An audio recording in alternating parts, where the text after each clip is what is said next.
வணக்கம், நான் உங்கள் மோகனா. மாலை மலர் 6/8/2025 புதன்கிழமை. வாங்க செய்திக்குள்ள போகலாம். இந்த பாருங்க, தனுஷ் அவர்கள் மிருனால் அவர்கள் தாக்கூர் காதலா.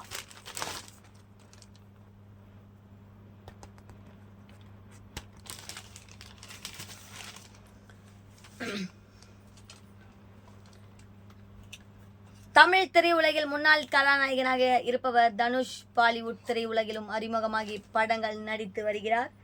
தற்போது ஆனந்த் எல் ராய் இயக்கத்தில் புதிய இந்தி படம் ஒன்றில் தனுஷ் நடித்துள்ளார். சமீப காலமாக பாலிவுட் விழாக்களில் அதிகமாக பங்கேற்று வரும் தனுஷ் பிரபல நடிகையான மிருனால் தாகூரை காதலித்து வருவதாக சமூக வலைதளங்களில் தீவிரமாக தகவல்கள் வெளியாகி வருகிறது. சீதாராம் படத்தின் மூலம் திரையுலகில் அறிமுகமான மிருனால் தாகூர் குறுகிய காலகட்டத்தில் முன்னணி கதாநாயகி அந்தஸ்தை பெற்றுள்ளார். பாலிவுட் திரையுலகிலும் அறிமுகமாகி வெப் தொடர் மற்றும் படங்களில் நடித்து வருகிறார். இந்நிலையில் மிருனால் தாகூர் கடந்த 1ஆம் தேதி தனது பிறந்த நாளை மும்பையில் கொண்டாடினார். இதையொட்டி நடந்த விருந்து நிகழ்ச்சியில் நடிகர் தனுஷும் பங்கேற்றார். நிகழ்ச்சிக்கு வந்த தனுஷை மிருனால் தாக்கூர் வேகமாக சென்று வரவேற்ற வீடியோ காட்சிகள் வைரலாக பரவி வருகிறது. இது மட்டுமன்றி அஜய் தேவ்கன் மிருனால் தாக்கூர் நடிப்பில் தனுஷ் பங்கேற்றார். ஆனந்த் எல் ராவ் இயக்கத்தில் தேரே இஷ்க் பெயின் என்ற இடத்தில் நிறைவடைந்தையொட்டி மும்பையில் 3ஆம் தேதி மிருனால் தாகூரும் பங்கேற்றார். இதையடுத்து தனுஷ் மிருனால் தாக்கூர் ஆகியோருக்கு இடையே காதல் இருந்து வருவதாக பாலிவுட் ஊடகங்கள் பரபரப்பாக செய்திகள் வெளியிட்டுள்ளன. மேலும் தனுஷ் மிருனால் தாக்கூர் விவகாரம் சமூக வலைதளங்களிலும் ட்ரெண்ட் ஆகி வருகிறது. இந்த விவகாரம் குறித்து தனுஷ் மிருனால் தாக்கூர் ஆகியோர் அதிகாரப்பூர்வமாக எந்த தகவலையும் வெளியிடவில்லை. தனுஷ் ஏற்கனவே ஐஸ்வர்யாவை திருமணம் செய்திருந்தார். இவர்களுக்கு யாத்ரா, லிங்கா என 2 மகன்கள் உள்ளன. இந்நிலையில் திருமணமாகி 18 ஆண்டுகளுக்கு பிறகு இருவருக்கும் இடையே கருத்து வேறுபாடு ஏற்பட்டு கடந்த ஆண்டு விவாகரத்து பெற்றனர். அடுத்த செய்தியை பார்க்கலாம். சிவகார்த்திகேயனுக்கு வில்லனாக நடிக்க மறுத்தது ஏன்? லோகேஷ் கனகராஜ் விளக்கம்.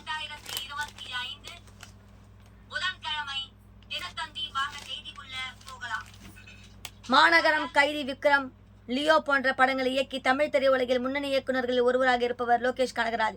ரஜினி அவர்கள் நடிப்பில் உருவாகியுள்ள கூலி படத்தை தற்போது இயக்கியிருக்கிறார். இந்த படம் வருகிற 14ஆம் தேதி திரைக்கு வருகிறது.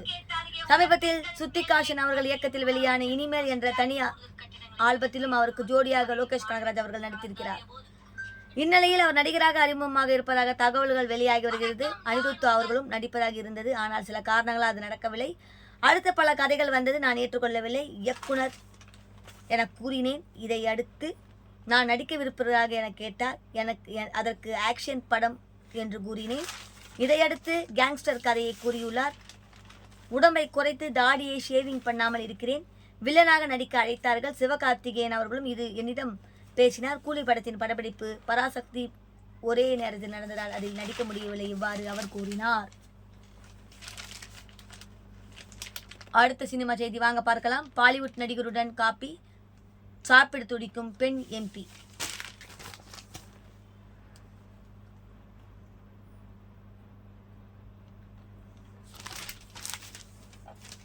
மேற்கு வங்காளத்தில் பாராளுமன்ற உறுப்பினராக இருப்பவர் மகுவா மொய்தாரா. பாராளுமன்றத்தில் தனது அதிரடி பேச்சினால் அனைவரது பார்வையும் நம் பக்கம் இழுத்து வரும் மகுவாவிற்கு நீண்ட நாளாக நிறைவேறாக ஒரு ஆசை இருக்கிறது. இது குறித்து அவர் கூறுகையில், என்னுடைய பெரிய கிரஷ் நடிகர் பங்கஜ் திரிபாதி. அவரை எனக்கு பயங்கரமாக பிடிக்கும். அவருக்கு நான் கடிதம் கூட உங்களை ரொம்ப பிடிக்கும். ஒரு நாள் உங்ககிட்ட காப்பி சாப்பிடணும், எப்போது சந்திக்கலாம் என கேட்டிருந்தேன். ஆனால் அவர் எந்த பதிவிலும் தரவில்லை. நான் எதிர்பார்த்தது நடக்கவில்லை என்றாலும் நான் விடவே இல்லை. பாராளுமன்ற உறுப்பினர் ராவி கிஷன் உதவியுடன் பங்கஜ் திரிபாதியுடன் பேச வாய்ப்பு கிடைத்தது. அப்போது என்ன பேச வேண்டும் என அதிர்ச்சியாக இருந்தேன் என்று அவர் கூறினார்.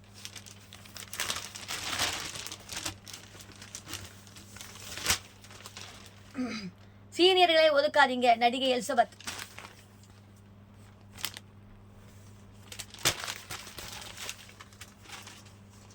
ஜின் மோசஸ் இயக்கத்தில் உருவாகியுள்ள படம் பேய் கதை. படத்தின் வினோத், ஆரியலட்சுமி, கானா, அபிலவ், மைக்கேல், அஜஸ், எலிசபெத், சுகன்யா, சண்முகம், ருச்சி, பிஸ்க்லே உள்பட பலர் நடித்துள்ளனர். போப்போ சசி இசையமைத்துள்ளார். வருகிற 29ஆம் தேதி படம் திரைக்கு வருகிறது. ஜெர்சி ஜானி இன்டர்நேஷனல் புரொடக்ஷனில் தயாரித்துள்ள இந்த படத்தின் ஆடியோ ட்ரெய்லர் வெளியீட்டு விழா சென்னையில் நேற்று மாலை நடந்தது. விழாவில் நடிக்க எலிசபெத் பேசுகையில், இந்த படத்தில் முகம் சுளிக்கிற மாதிரி அப்பா என்று கண்ணை மூடிக்கொள்வது போல இல்லை. நன்றாக எல்லோரும் பார்க்கும் வகையில் உருவாகியுள்ளது. சிறியவர்கள் முதல் பெரியவர்கள் வரை குடும்பத்தோடு பார்க்கலாம். மேலும் ஒன்றை சொல்லிக் கொள்கிறேன், சீனியர்கள் நடிகைகளை ஒதுக்காதீர்கள், எப்போதும் போல் அவர்களுக்கு வாய்ப்பு கொடுங்கள் என்று பேசினார். விழாவில் இசையமைப்பாளர்கள் சபேஷ், முரளி உள்பட பலர் பங்கேற்றனர்.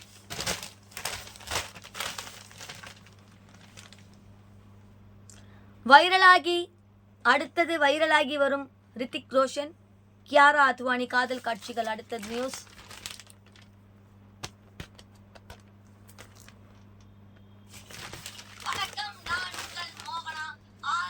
அயன் முகர்ஜி இயக்கத்தில் அக்ஷய் குமார் ஜூனியர் NTR நடிப்பில் உருவாகியுள்ள படம் வார் 2 வருகிற 14ஆம் தேதி சர்வதேச அளவில் திரைக்கு வர இருக்கும். இந்த படத்தில் கதாநாயகியாக கியாரா அத்வானி நடித்திருக்கிறார். படத்தில் ப்ரொமோஷன் பணிகள் தீவிரமாக நடந்து வரும் நிலையில் படத்தின் முதல் பாடலான அவன் ஜவான் பாடல் தற்போது வெளியாகி இருக்கிறது. பாடல் காட்சியில் ரித்திக் ரோஷனும் கியாரா அத்வானிக்கும் இடையே உள்ள காதல் கெமிட்ரிக் காட்சிகளில் தத்ரூபமாக அமைந்துள்ளது. கவர்ச்சிகரமான காதல் பாடலான இந்த பாடலுக்கு உலகம் நடனமாட வேண்டும் என ரித்திக் ரோஷன் வீடியோ வாயிலாக வேண்டுகோள் விடுத்துள்ளார். யாஷ்ராஜ் பிலிம்ஸ் தயாரித்துள்ள இந்த பாடல் சமூக வலைதளங்களில் பெரிய வரவேற்பு பெற்று வருகிறது.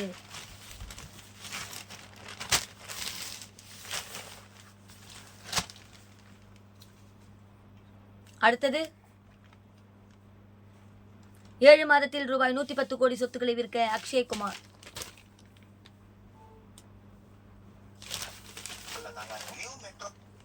பாலிவுட் திரையுலகில் முன்னணி கதாநாயகர்கள் ஒருவராக இருப்பவர் அக்ஷய்குமார். இந்திய அளவில் பிரபல நடிகராக இருக்கும் அக்ஷய்குமார் சமீபத்தில் நடித்த படங்கள் வெற்றி பெறவில்லை. இந்த நிலையில் அக்ஷய்குமார் கடந்த 7 மாதங்களில் மும்பையில் அவருக்கு சொந்தமான 110 கோடி மதிப்பிலான சொத்துக்களை விற்பனை செய்துள்ளார். போரிவாலி, வேர்லி, லேயர் பார்லர் ஆகிய இடங்களில் உள்ள சொகுசு அடுக்குமாடி குடியிருப்புகள் மற்றும் வணிக அலுவலக இடங்கள் அவர் விற்பனை செய்துள்ளார். அக்ஷய்குமார் திடீரென சொத்துக்களை விற்பனை செய்துள்ளது குறித்து பல்வேறு கேள்விகள் எழுந்துள்ளன. நிதி சிக்கலால் விற்பனை செய்துள்ளாரா அல்லது மும்பையை விட்டு வெளியேறி வேறு எங்கேயாவது வசிக்கப் போகிறாரா என்ற கேள்விகளுக்கான பதிலை பொறுத்திருக்கந்து தான் பார்க்க வேண்டும். கடந்த மார்ச் மாதம் குடியிருப்பை 4.35 கோடியாகும். ஏப்ரலில் லேயர் பரோலில் 2020ஆம் ஆண்டு வாங்கிய சொத்து 4.85 கோடி மதிப்பு கொண்டது. இந்த சொத்து 65% லாபத்தில் அக்ஷய்குமாரால் விற்பனை செய்யப்பட்டது.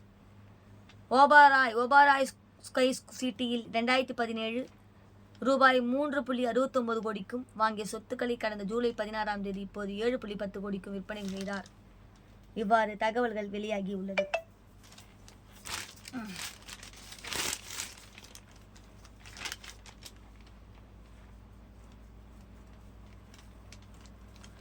வாங்க அடுத்த செய்தியை பார்க்கலாம். மோகன்லால் பிக் பாஸ் நிகழ்ச்சி நுழைந்த லெஸ்பியன் ஜோடி.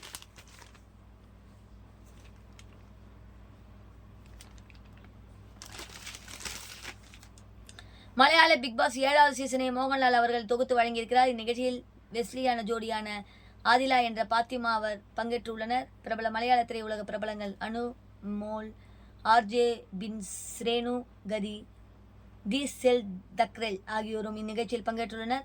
ஆனால் நிகழ்ச்சியில் பெரிதும் பார்வையாளர்கள் கவனத்தை இருப்பது ஆடிலா பாத்திமா ஜோடிதான். அவர்களது காதல் கதை நிகழ்ச்சியில் அனைவரையும் கவர்ந்திருக்கிறது. கேரளாவை சேர்ந்த விஸ்பியன் ஜோடியான ஆதிலா பாத்திமா நூலகங்கள் காதலுக்காக உலகம் முழுவதும் போராடினர். ஒரு கட்டத்தில் தங்கள் கோரிக்கைகளுக்காக நீதிமன்ற கதவுகளை தட்டி அதில் வெற்றியும் பெற்றனர். இருவரது காதல் கதை நாடு முழுவதும் அனைவராலும் திரும்பி பார்க்கப்பட்டது. ஆடிலாவும் பாத்திமாவும் சவுதி அரேபியாவில் 12ஆம் வகுப்பில் படித்தபோது முதல் நண்பர்கள். பின்னர் ஒரு கட்டத்தில் அவரது நட்பு காதலாக மாறியது. இருவரும் தங்களது காதல் குடும்பத்தை சொல்ல பின்னர் கேட்கவா வேண்டும். வழக்கம் போல் கடுமையான எதிர்ப்பு குடும்பத்தில் ஏற்படி இதை வீட்டை விட்டு வெளியேறி சென்னையில் ஒன்றாக வேலை பார்த்து வந்தனர். பின்னர் நீதிமன்ற உதவியை நாடி வரும் ஒன்றாக வாழ்ந்து வருகின்றனர். ஆதிலா பாத்திமா ஜோடி. மோகன்லால் அவர்கள் ரியாலிட்டி ஷோவிலும் பங்கேற்றுள்ளதால் அவர்களது காதல் கதை உலகம் முழுவதும் சென்றடைய இருக்கிறது. அடுத்த நியூஸ். போலீஸ் கேரக்டரில் RJ செந்தில்.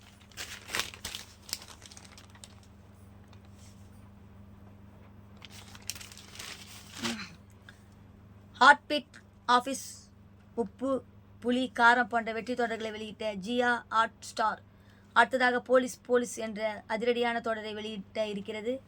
இத்தொடரில் சரவண மீனாட்சி, புகழ், RK செந்தில், ஜெயசீலன், ஷாபனா, ஷாஜகான், சுஜிதா, தனுஷ், சத்யா, வின்சென்ட் ராய், உள்பட பலர் நடிக்கின்றனர். முரட்டு ராஜாவும் திருட்டு முரளியும் என்ற கவர்ச்சிகரமான டைக் லைனுடன் செந்தில் மற்றும் ஜெயசீலனை மையமாக்க கொண்டு உருவாக்கப்பட்டுள்ள இந்த தொடரின் முதல் தோற்றம் தற்போது வெளியாகி வரவேற்பை பெற்றிருக்கிறது. தொடர்ந்து ப்ரோமோக்கள், ரீல்ஸ், தேதி மற்றும் தொடரின் அப்டேட்டுகள் விரைவில் வெளியாகி இருக்கிறது.